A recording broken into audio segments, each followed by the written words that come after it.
Today we will be discussing the concept of this nominal GDP and real GDP, right?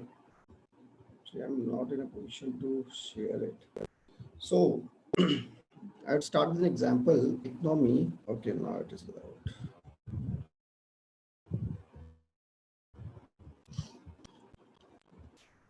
Yes. Now the slide is visible now. Yes, sir. Yes, sir. Okay.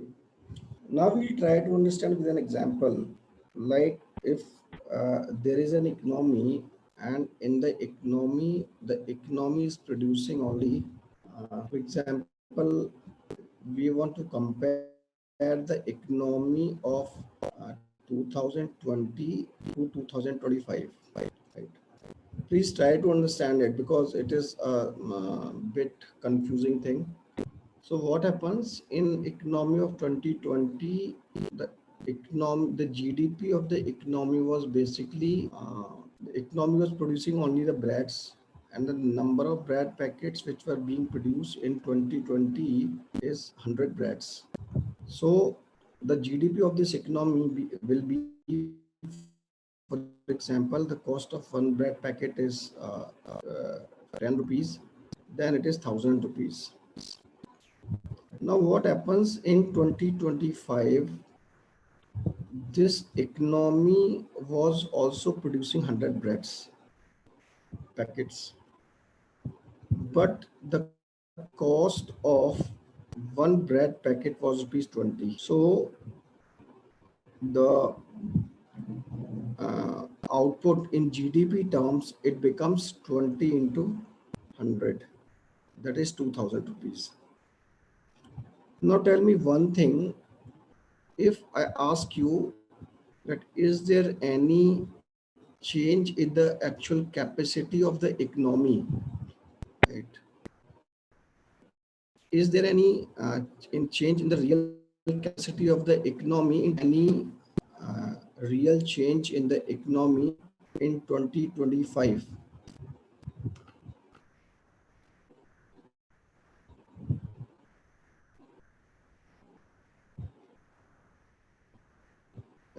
Am I audible?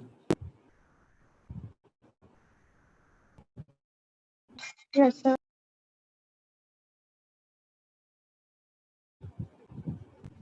Change in terms of production in 2025 in comparison to 2020?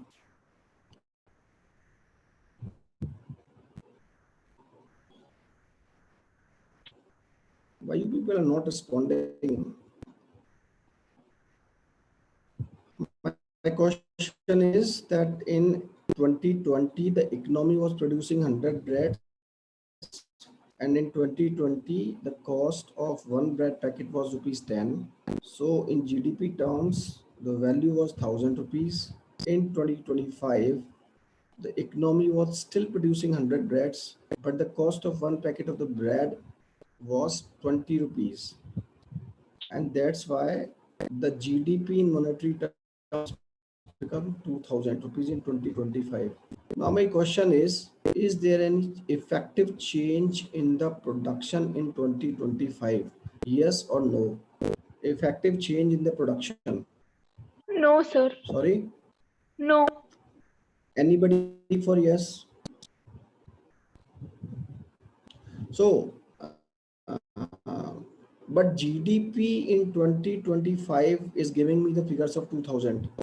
What it indicates? What it indicates? Sir, inflation? Actually, very good. If this concept is clear, then real and this nominal GDP is clear to you. Now understand. 5. So in the second case, it might be a probability that this economy start producing 200 bread packets, right? So the cost in 20, this is 2025. The cost of one packet is 20 rupees. Now the GDP becomes 20 into 200. That is 4,000 rupees.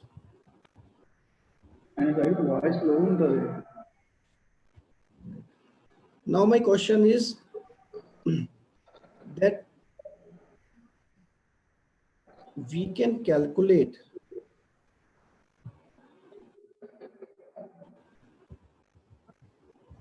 now my question is we see in 2025, if we see in 2025, if the production was 200, the production was 200, then in that case there are two parameters, there are two type of GDP we can calculate in 2025. One will be which will be talking about the production in the economy, change in the production. That means it will be telling you the progress of the economy. That means this 200. In 2025, we said that if the economy in 2025 is producing 200 bread packets, right? That means there is effective change or increase in the number of bread production. This is referred to as real GDP, right? That means there is effective change, right? And if we are saying that if we are taking into account the inflationary price that is 20, then it will be said to be nominal GDP. Or how will you know, how will you know that, how to know the real GDP in the economy in 2025? If I say you that you have to calculate in talk in monetary terms, then how will you know that the economy in 2025 is growing in GDP terms? Which price will you consider to calculate the GDP of 2025? If you want to know the actual increase in the production, if I say that I want to calculate the monetary value in 2025, then there will be two values in 2025. One value will be at the price of 10 and other value will be at the price of 20. One value will be at the price of 10 and one value will be at the price of 20. The value at the price of 10 will tell you the change in the production only, change in the production with respect to 2020. And price at, if I am calculating GDP considering the bread price at the rate of 20, that means we are considering the inflationary part also. Is it clear or not?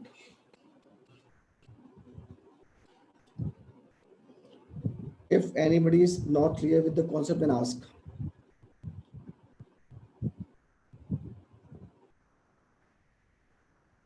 Do you get what is the difference between real GDP and nominal GDP? In case of real GDP, we are not considering the inflationary part.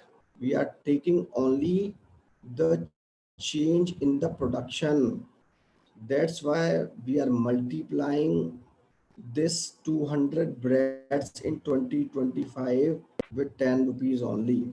If somebody says to me that I want to know the nominal GDP, then I have to take inflationary part and I'll calculate the GDP taking bread price at the rate of 20. This is nominal GDP. So for literal sense, real, real means actual production in the economy. So actual production, if you want to know the actual change in the production of the economy, then you have to multiply the production with the rates of previous year or base price. That is 2020 is the base price. That is, if you multiply the production of 2025 with rupees 10, then it will give you real change in the production of economy with respect to 2020. Are you getting my point? Is it clear or not? First tell me.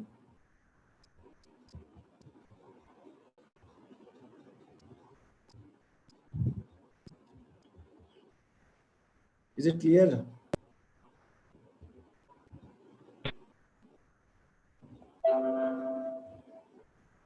Why you people are not responding? I am not getting you. Sir, on chat. Okay, sorry.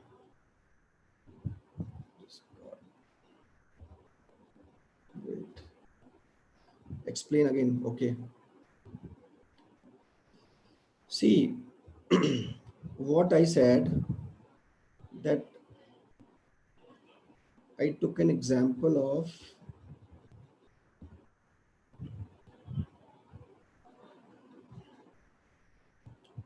I'm saying that there is an economy, and the economy in 2020 was producing 100 breads. 2020. And the cost price of the bread was rupees 10 per piece. In 2025, the economy was still producing 100 breads, but the price in 2025 was at the rupees 20. Now I want to ask you one thing. If somebody asks you, can you tell me, or is there any parameter which can tell you that is there any effective change in the production capacity of the economy, right? So if you see in a literal sense that it is also producing 100, it is also producing 100, simply you can say yes, there is no change in the production. But when I say in case of monetary terms, because my GDP definition says that we have to calculate all the value of the goods and services at the in the monetary terms. So what will you do? In 2020, the GDP as per the definition is 100 into 10, that is 1000 rupees. Now, if in 2025, the value of GDP is 100 into 20, 100 into 20, it is taking into account, because this is inflationary trend. This 10 becomes 20 because of inflation, this becomes 200, 2000. Now, if somebody says that is there any parameter or methodology to calculate GDP in which you can prove that the value of production has not changed, then yes, there is one method. You can do one thing. If you multiply this 100 by the prices of 2020, that is rupees 10, then this value will become 100 into 10.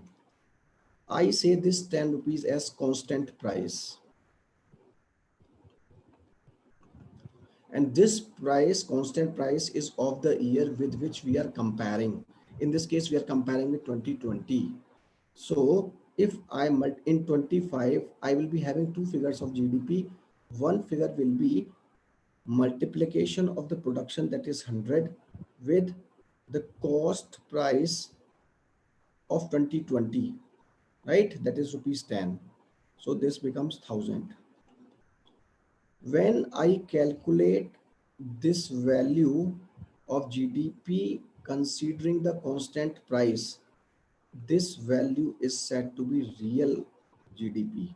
Real. It is telling me the actual change in the production. This is telling me the reality of the economy, whether there is actual change in the production reality. And this reality will only be visible to me if it is changed from 100 to 150 or 100 to 200, right? Because here the price is constant in comparison to 2020, right? Then another figure is 100 into 20. This figure is 100 into 20, means this price is the inflationary price. So this 2000 rupees will be the value of, this is nominal. This value is nominal GDP. So in 2020, 2025, I will be having two type of GDPs. One will be telling me at the constant price, which will be telling me about the actual change in the production. That is, it will be considering the price as rupees 10. So 100 into 10. And in the second case, it will be considering the existing price, the inflationary price, that is 100 into 20. This will be nominal GDP.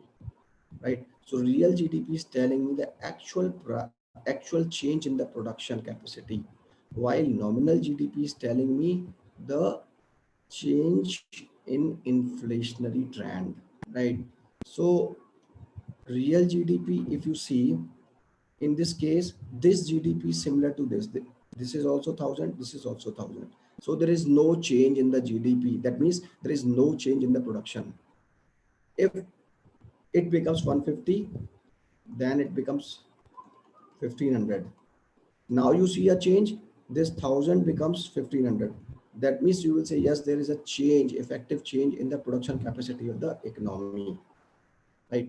So one term, that is real GDP, is telling me that there is real change in the production in the economy, while nominal GDP is telling me about the change in inflationary part, right? So there are two type of GDPs. Is it clear now? Yes, sir. Yes, sir. So the real GDP, the constant price for real GDP is the price that was established for the product in the very beginning, correct? Yes. Okay.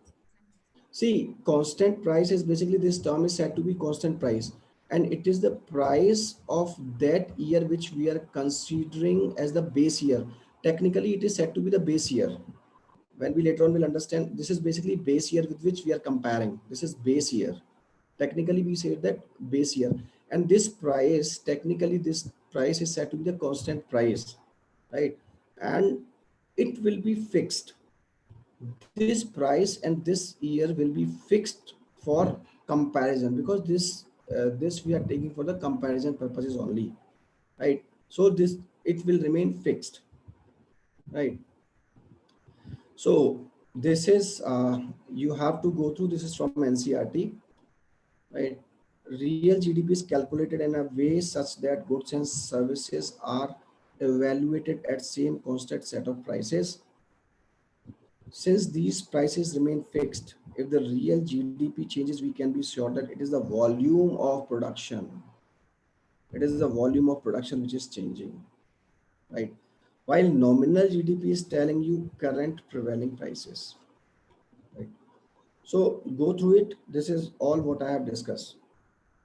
Now, one thing from this discussion, we learned one thing, that this real GDP and nominal GDP, if there is something existing, like if we take the ratio of this nominal GDP to real GDP, then it will be giving me information regarding inflation, isn't it?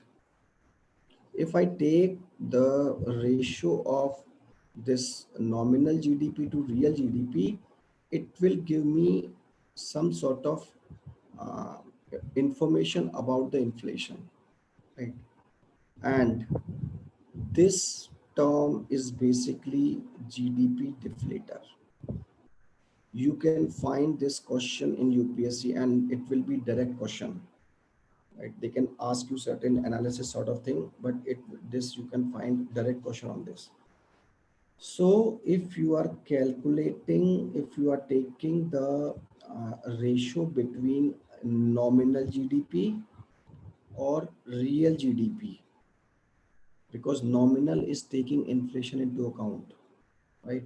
In the previous discussion, what I was telling you, this nominal is taking the price at 20, that is inflationary price, while this real is was taking the price as rupees 10, while it was taking at 20.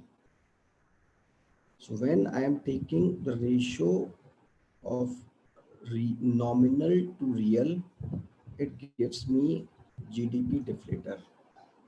And the best way to not to confuse between this is, only focus on the term real. Real means reality of the economy. Real means real production in the economy, right?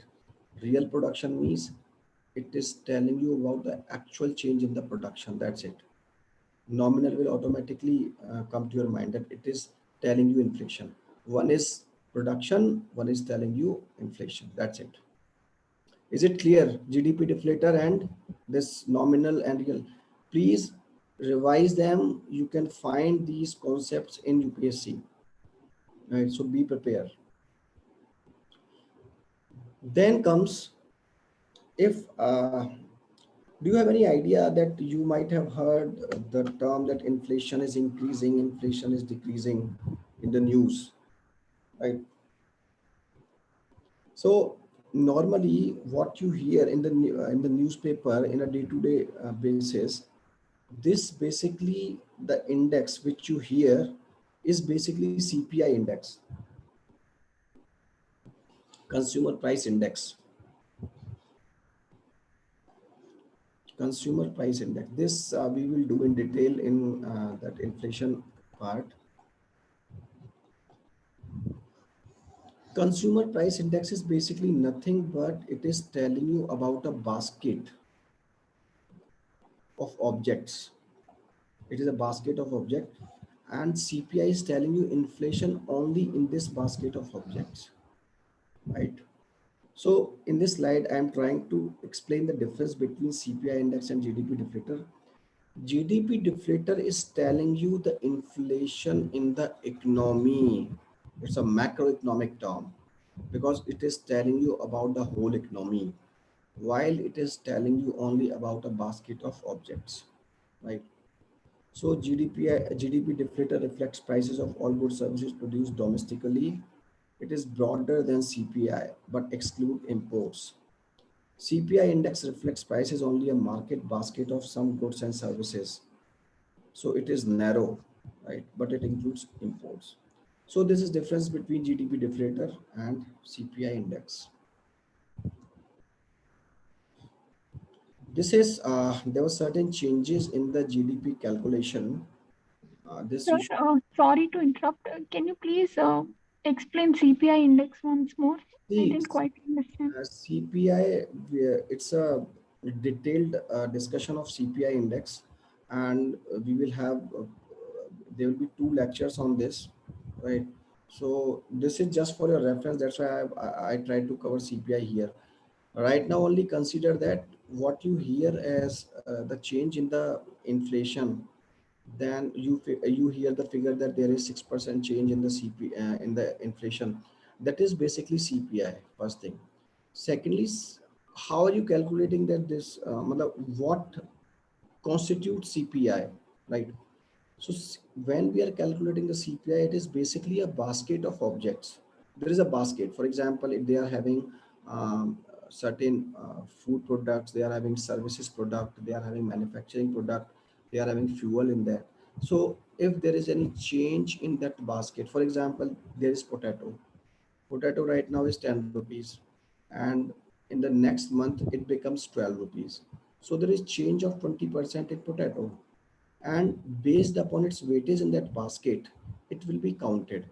So this change in the cost of all these items will be reflected in CPI, right? So don't worry, we will discuss it later on in detail, right? So right now only try to understand that CPI is only about a basket of object. It is not telling you about the whole economy. While GDP deflator, we see that it was telling us the changes in the prices based upon the whole economy. It was not restricted itself to a basket of objects, right? Coming to new parameters of GDP calculation. First thing you have to understand that changes in the parameters is a ritual. Ritual is a crude word, but it's a it takes place after a fixed particular point of time, and normally this revision is 5 years normally. Why you want to change these parameters for GDP calculation? Because I say that you need certain base to comparison. If you want to compare this year 2025 with reference to any year, then the year with which you are comparing 2025 or 2021 should be to an extent related. If somebody says to you that take the parameters of 1947 and try to compare 2021 parameters with reference to 1947, then will be comparing apple to apple? Not at all, because the conditions in 1947 were completely different. So the economist or the government assumes that economies are changing in economic terms every 5 or 10 years. So for better comparison, for better understandings of the economy, we have to change the base years for every 5 years, right? So that it can reflect the actual picture of the economy, right? So in the latest series, the base year is nothing but the year with which we can compare the existing year. That means if we want to compare 2021, then what should be the base year, right? So this base year initially was 2004-5. Now it was changed to 2011-12. Now I said that this change is after 5 years, then why it is 11-12, right? Actually, the reason is, do you know any something happened in 2011 from the survey point of view? Anything, if you have any idea, what happened in 2011? Something like survey sort of thing. The government, Census. very Sir, good, census. very good. Actually, the government waited for census to happen. Actually, this year was supposed to be 2009 to 10, but the government accepted 2011-12. Reason being, the government was having a more detailed, more real data, because we were having census data in 2011-12, right? So the government took 2011-12 as the base year. So it's a common occurrence. Change of base year is a common occurrence, and it is done to take into consideration changing times and outlook of the economy. Sir, Second, sorry. sir, why is it not after 2011 and 12? Why is base year not updated, sir?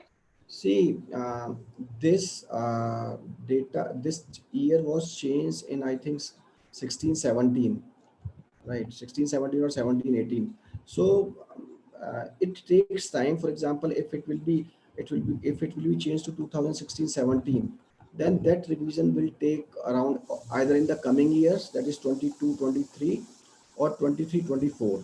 It's not like that this change took place in 2011-12. No, this change took place in 2016-17, right? So this year will change, I think, in the coming years, right? So Okay. second thing, the change took place regarding the collection of the data. Question comes, how will how the government collects the data, right?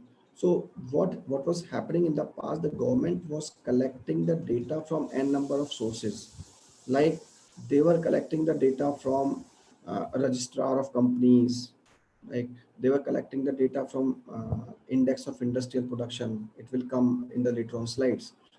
Now the government came up with a change in this revision. They said that now onwards the data will be collected from MCA 21.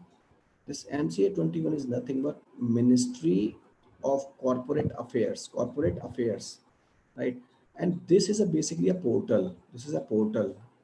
Ministry of Corporate Affairs 21 is a portal, and in this portal, everybody who had started his company, irrespective of his size, has to register his company with MCA 21. That means all the data related to companies in India is available at MCA 21. That means whole data is available to the government at this portal. So it is beneficial for the government in the sense that It is one shop, uh, one shop facility, and secondly, whole data of the country is available on this portal only, right? Then third thing, which I already told you yesterday, that the value of GDP calculation has changed from factor cost to market price, right? This I have discussed yesterday. Concept of GDP back series. See, this you are not supposed to understand because uh, what the government did when government changed this parameter in 1617. So what the government did, government calculated the previous year GDPs considering this change in the base year, right? It was basically a political move. Just I have put it here just to make you understand the concept of GDP back series, right? This UPSC will not ask you definitely.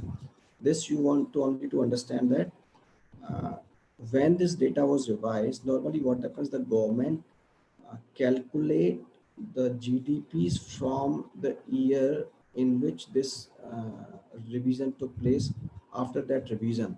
But what this government did, the government revises all the GDP of the previous years, right? Which became political issue at that time also. So GDP back series is nothing but the revision of GDP data of all the previous years after the prior to the revision of the data. This is for your understanding, right? Go through it. Um, it will tell you that after the changes in the prices, after the changes in the new parameters of GDP, which sector in terms of contribution changes, right? For example, if you say old series was having trade, hotel, transport, the contribution was 24.7. This contribution was reduced to 17.4. If you say financing, insurance, real estate, in the previous series was 16.5 and it becomes 18.9, right? So this is for your understanding. Go through it. One thing very important for your understanding that there was very much discussion across the media when first corona wave arrived. At that time, the Indian economy was at minus 23.9, right? I think everybody, you might be aware. And at that time, the media criticized the government that the GDP is down by minus 23.9, while US GDP was down by minus 9.1. So you have to understand the difference. I think I have also discussed in the previous discussions that in India, we calculate every parameter on year basis. Year on year basis. What does it mean? Year on year basis means that this figure was for April June 2020, right? That is Q1 2020. Now Q1 2020 of India means it will be telling you the change in the economy in Q1 2020 with respect to the figures of Q1 2019. While if I say in US, Q1 2020 means the change 9.1 means it is with respect to Q4 2019. That is, it is telling you the change with respect to the previous quarter. While it is telling you in the Indian context, it is telling you the last year same quarter, last year same quarter, last year same quarter. Is it clear? So in India we are calculating year on year basis, while in US it is quarter to quarter basis. This is all I have discussed.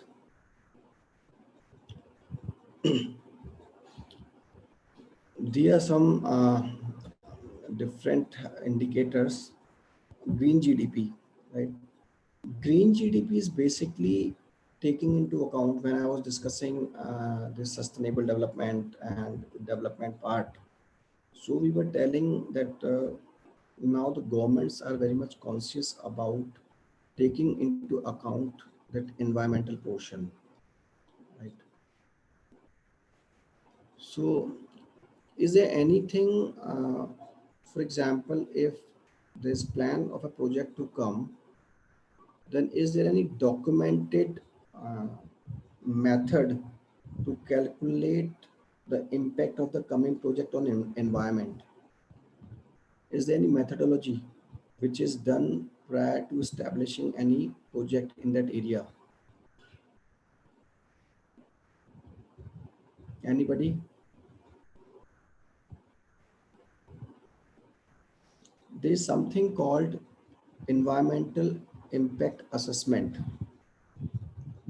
Impact assessment. That is EIA, very popularly known. Right? This is EIA, Environmental Impact Assessment. So what happens? This whenever there is plan of a project, for example, the government is planning for a uh, okay, I missed many questions from your side.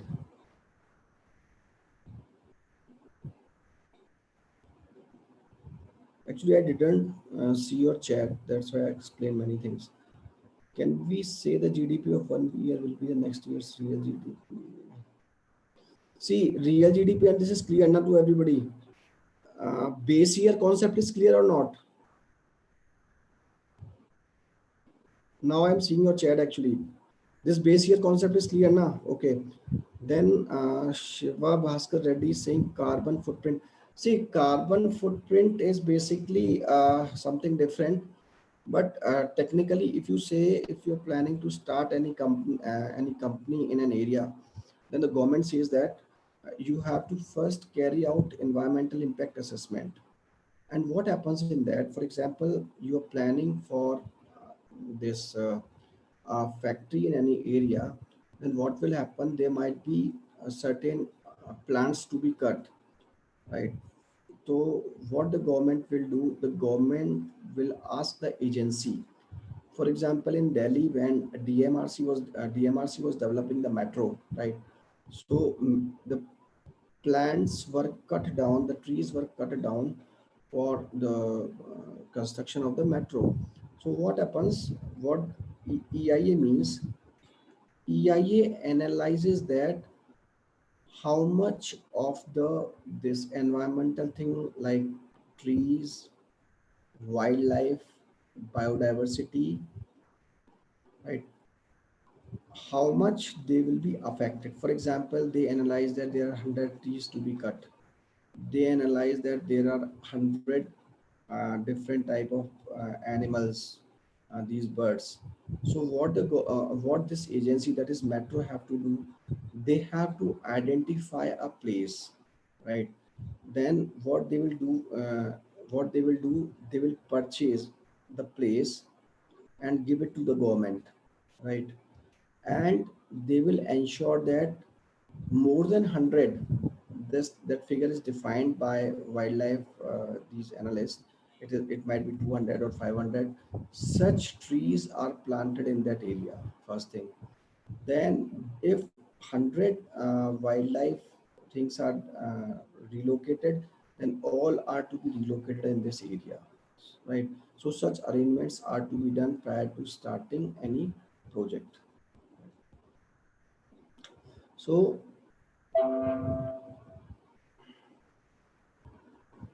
then some questions there. Development without affecting the environment. Yes, right.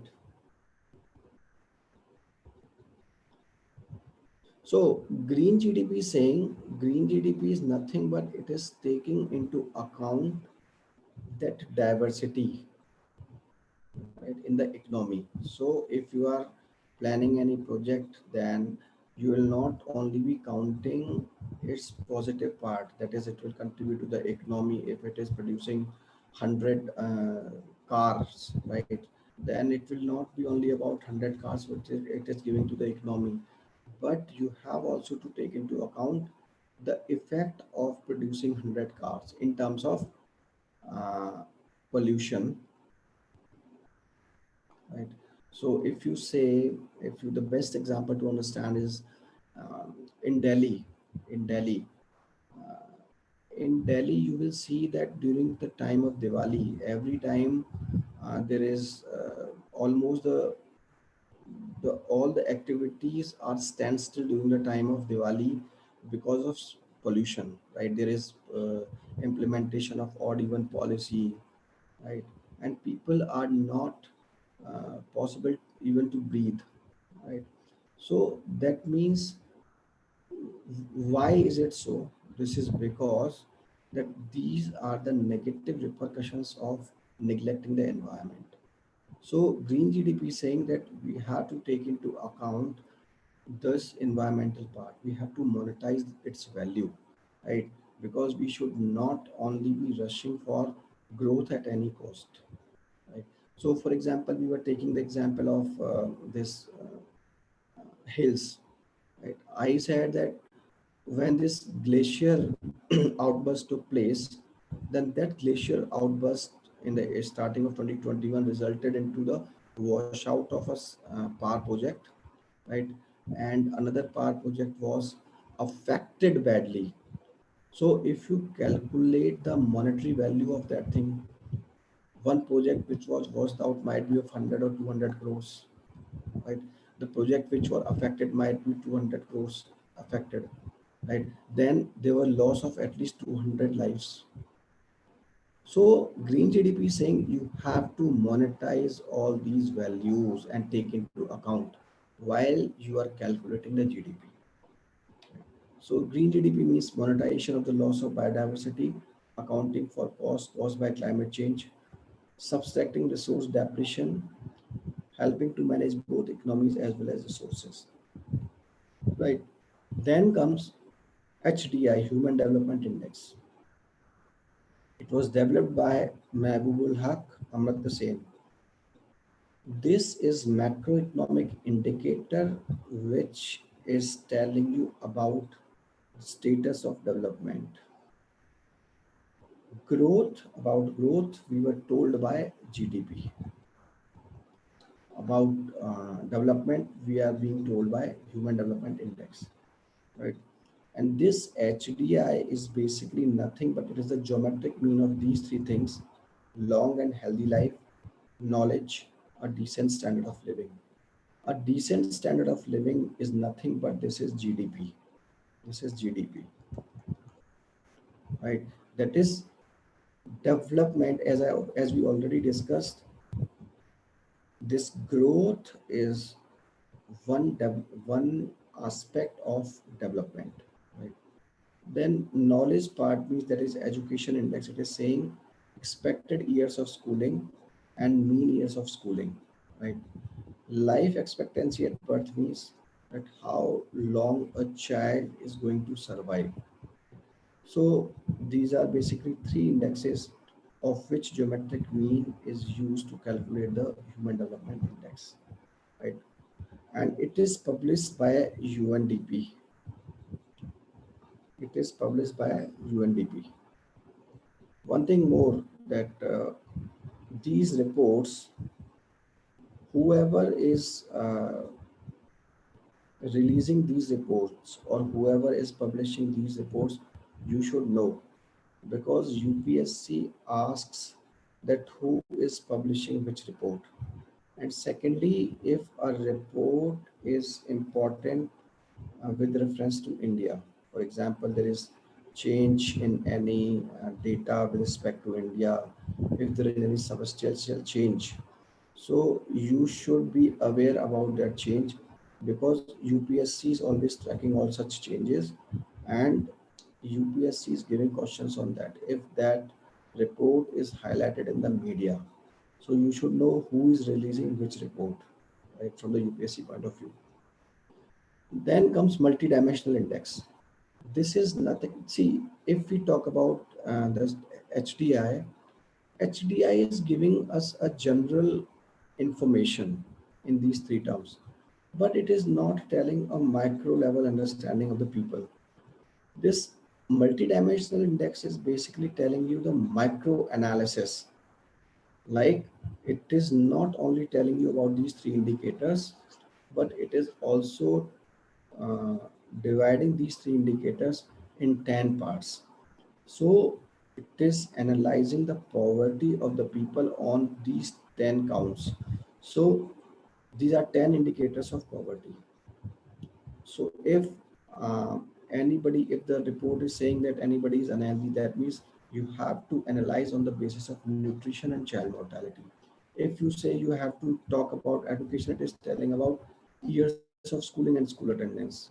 If you are talking about living standard, then you have to analyze whether they are having fuel, whether they are having proper sanitation, toilets, if they are having accessibility to drinking water, if they are having electricity, if they are having roof, flooring means roof, if they are having assets as mandated by this index. Right? So this is nothing but an extension of Human Development Index. And these parameters, now what these people do, what this index do, if a person is not having three, is not perfect on three counts, then they will say that person is poor for three things or three indicators, right? If he's not having five things, then he's five indicators poor, right? So this report is developed by Oxford Poverty and Human Development Initiative and UNDP, right? This factual, you have just to understand it. There will be direct question, but you have to learn all these 10 indicators, because I think there was question on it. If there is no question, then a question can be asked in the coming years on this.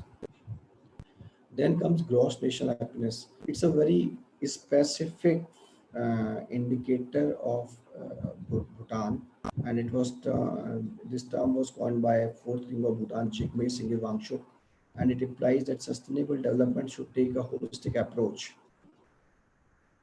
notions of progress, and give equal importance to non-economic aspects. Right? So there are four components: sustainable and equitable social economic development, conservation of the environment, preservation and promotion of culture, and good governance. These are fixed components, they are fixed four pillars of GNH. This is important in the sense that I think question was asked on IIP, and this PMI is left for the question. I expect any question from any time on this PMI index. Now, this IIP is basically telling you about the production in an economy. Production in the economy means this index assumes that if the core industries are doing good, then the economy is also doing good. So this index is calculating or measuring these three constituents, that is manufacturing sector, mining sector, and electricity. The basket of IIP comprises of three things in terms of weightage: manufacturing, mining, and electricity. And if we talk with reference to this industries, these are 8 industries which are coal, fertilizer, electricity, crude oil, natural gas, refinery products, steel, and cement. If you see all these 8 industries, you will find these are fundamental industries, basic industries, which are providing basic infrastructure to the economy. right?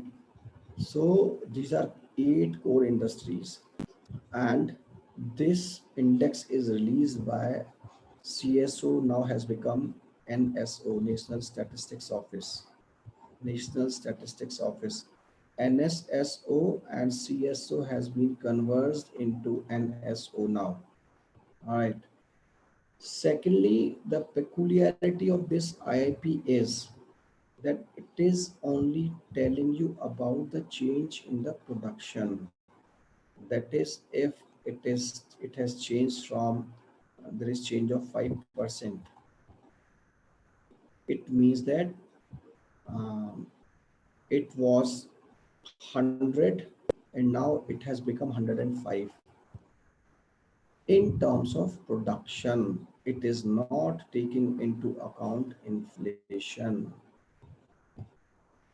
It is not taking into account the inflationary part. That is, it is like real GDP,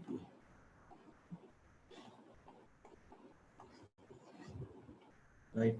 So IIP is nothing but it's an index which is telling you the changes in the volumes of the production in three of the constituents, that is manufacturing, mining, and electricity, which covers 8 core industries.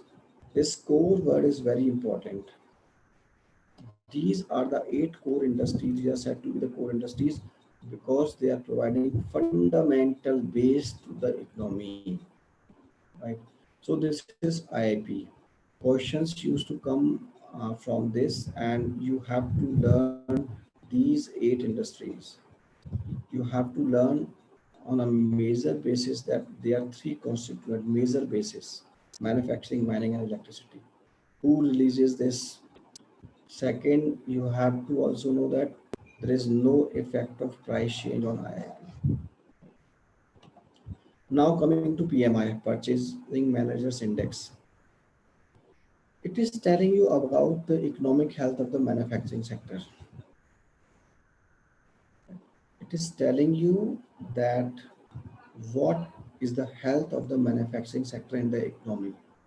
Second, it is released by ISM, Institute for Supply Management, which is an NGO and it's US based, right? Now, what can be asked from this? This is important. It says that if the value is 50, then it means that there is no change. There is no change in the economy manufacturing. There is no change in the manufacturing. If the value is more than 50, that is 54, it means that the manufacturing sector has expanded, that is increased. If the value is 45, that means the manufacturing has contracted. The manufacturing has contracted, right? So they can ask you that PMI is telling you or indicating about the economic health of which sector. Then they can ask you what is happening in the economy's manufacturing sector if the PMI has changed from 54 to 45, right? So such question can be asked. Like for example, this time I was going to newspaper 3 or 4 days back. It was showing the figure has changed to Indian figure has changed to I think 54 something. That means the manufacturing sector is expanding, right? So what are the constituents of PMI? Production level. It is telling you the status of manufacturing, any production capacity. It is telling you about the capacity. Then new orders. New orders means it is telling you about the demand. Then inventories. inventories is telling you about the supply. Inventories is nothing but the produced goods. Right? Then employment level. If the manufacturing is resulting into increase in the employment. Then comes super supply deliveries. That means what is the status in the sense that whether these supplies, whether these inventories are sufficient to fulfill the demands or not, or there is mismatch between the supply and the demand. So this is how these indexes are.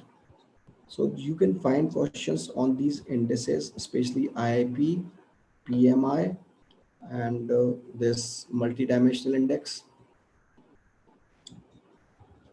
right? Any question?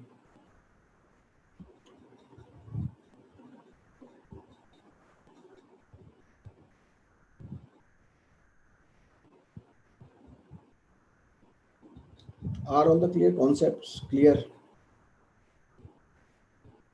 Whatever we have discussed. Sir, once again explain GNH, sir. GNH. Yes, sir.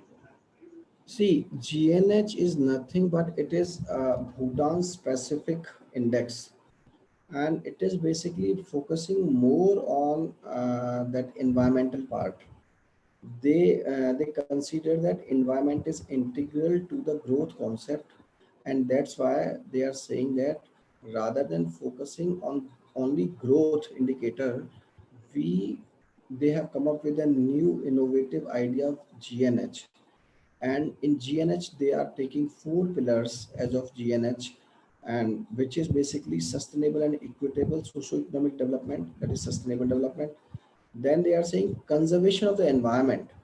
That means they are considering conservation of the environment very important. Third, they are talking about their culture, preservation and promotion of the culture, right? That is, first they are saying sustainable development and economic development. Then they are saying conservation of the environment. Then they are talking about culture. Then fourth, they are saying good governance. That means they're focusing more and more participation of the people rather than forcing government on the people. Any other thing?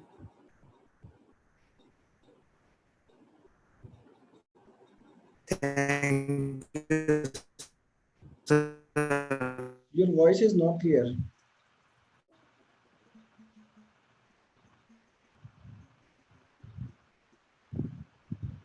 You can put it in chat.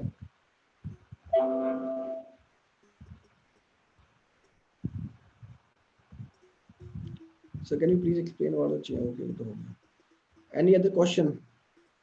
Change in the current base year. See, I didn't get you, Vaishnavi. Can you please explain about the change in the current base year? Hello, sir. हाँ sir बताइए. Sir, you have told that it is 2011 to 2012, no, sir. Hmm. The Is there any change in the base year, sir, from then? See, previously the base year was 2004-5, Yes, right? sir.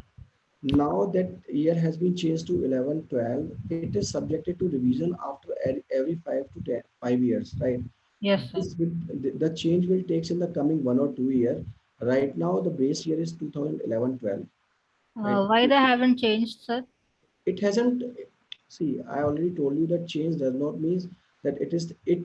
The change took place in 2016-17.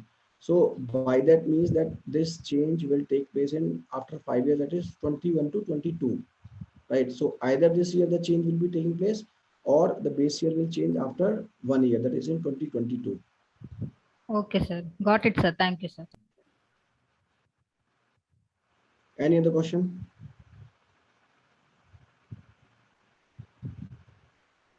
No, sir, thank you.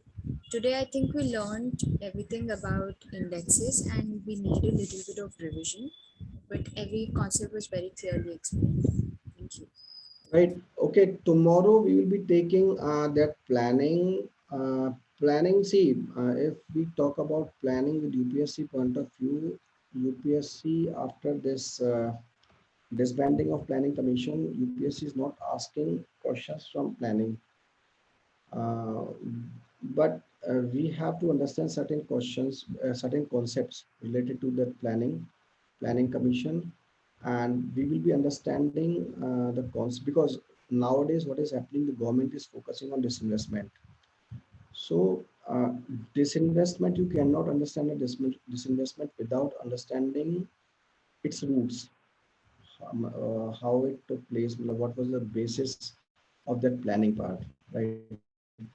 So for that, we have to understand the planning. Then in the next class, we'll be discussing the concept of the disinvestment or all those things, right? So tomorrow we'll start with planning, followed by disinvestment, right? Or public sector units, very specifically, right?